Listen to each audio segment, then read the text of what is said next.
এবার বাঙালির রসনা তৃপ্তিতে ইলিশের যোগান দিতে গভীর সমুদ্রে পাড়ি জমাচ্ছেন মৎস্যজীবীরা। হাওড়ার শ্যামপুর ২ নম্বর ব্লকের বানিয়া গ্রামের প্রায় ২০০ মৎস্যজীবী ফি বছরই মাছ ধরতে যান। জীবনের ঝুঁকি নিয়ে নাওয়া খাওয়া ভুলে মৎস্যজীবীরা ব্যস্ত মাছ ধরার সরঞ্জাম গোছাতে। ১৫ই এপ্রিল থেকে ১৪ই জুন এই ২ মাস মাছের প্রজননের সময়।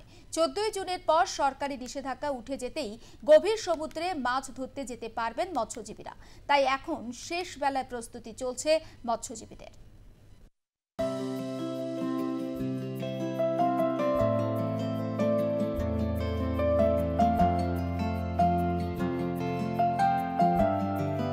অপেক্ষার পালা শেষ। বঙ্গে বর্ষার সূচনাকাল, কখনো মুষলধারে আবার কখনো ইলশেগুড়ি বৃষ্টি গ্রাম বাংলায়। এবার বাঙালির রসনা তৃপ্তিতে ইলিশের যোগান দিতে গভীর সমুদ্রে পাড়ি জমাচ্ছেন মৎস্যজীবীরা। নাওয়া খাওয়া ভুলে মৎস্যজীবীরা ব্যস্ত মাছ ধরার সরঞ্জাম গোছাতে। চলছে জাল তৈরি থেকে ট্রলার সংস্কারের কাজ। হাওড়ার শ্যামপুর ২ নম্বর ব্লকের বানিয়া গ্রামের প্রায় ২০০ মৎস্যজীবী প্রতি বছরে মাছ ধরতে যান। মৎস্য দপ্তর জানিয়েছে ১৫ই এপ্রিল থেকে ১৪ই জুন এই ২ মাস মাছের প্রজননের সময়।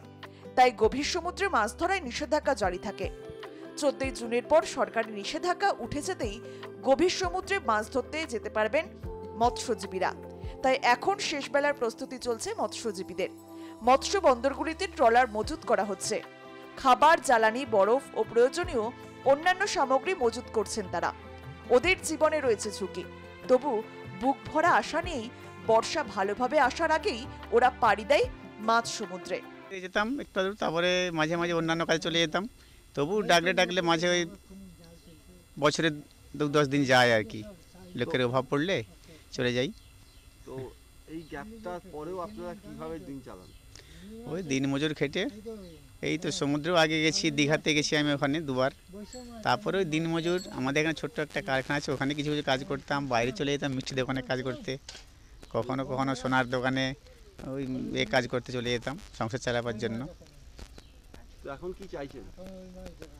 এখন চাইছি, এটা তো এসছি বেল্ট, এটা তফসিলি এলাকা, সরকার যদি কিছু এখানে কিছু তফসিলিদের জন্য সাহায্যের হাত বাড়িয়ে দেয় খুব ভালো হয়।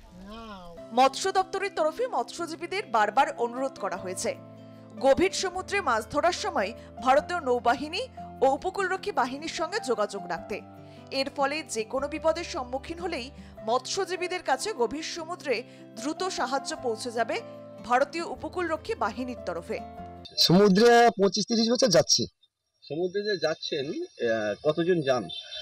15 জন 16 জন কারো করে থাকে, 15 জন আমাদের থাকে। কটা ট্রলারে? একটা ট্রলারে 15 জন। কটা ট্রলার যায়? ট্রলার এখান থেকে আমাদের 20-30 খানা আছে, মানে সাইবেনে থেকে এগুলোই যায়, আর তারপরে বিভিন্ন জেলা থেকে যায়। এই যে সমুদ্রে মাছ ধরতে যান, হ্যাঁ, একটা দীর্ঘ সময় যেখান থেকে মাছ ধরে সারা বছর আপনার রোজগার হয়ে যায় না, যতদিন মানে ওই যাই ও কোনো রকম মানে 6 মাস 7 মাস মানে সংসারটা চলে, মানে পেটটা চলে আর কি। তারপরে আবার খাটতে হয়। ওই ধরো কেউ রাজমিস্ত্রি জোগাড়ে, ধরো মাটি কাটা 100 দিনের, এইসব 100 দিনের এখন নেই, যা হোক কাজ করে খায় মোটামুটি। তো 100 দিনের কাছে কি আপনাদের খুব সুবিধা দিতে? সুবিধে বলতে কাজ না থাকলে যা হয়। কি চাইছেন, দাবি কি করছেন? দায়ী বলতে আমরা যে এই 1 মাস 2 মাস করে বসে যাই, একটু সংসারে অভাব বুঝে পড়ে যায়। রুটি রুচির টানেই জীবনের ঝুঁকি নিয়ে ওরা যান মাছ ধরতে। কয়েক মাস মাছের ওপর ভরসা করেই দিন চলে যায়, আর বাকি সময় ইটভাটার কাজ করেন তারা। তাই ওরা চায় সরকার ওদের কথা ভাবুক। লাইফ জ্যাকেট, লগবুক সহ সমস্ত নথি ট্রলারে মজুত করতে নির্দেশ দিয়েছে মৎস্য দপ্তর। সেই সব নির্দেশ অক্ষরে অক্ষরে মানা হচ্ছে। অন্যদিকে গভীর সমুদ্রে মৎস্যজীবীদের সুরক্ষার জন্য সব রকম ব্যবস্থা নিয়েছে প্রশাসনও। সরকারের তরফ থেকে বিপদ সংকেত যন্ত্র ও লাইফ জ্যাকেট প্রতিটি ট্রলারে বাধ্যতামূলক করা হয়েছে। হাওড়া থেকে রণজিৎ রায়ের রিপোর্ট, আর প্লাস নিউজ।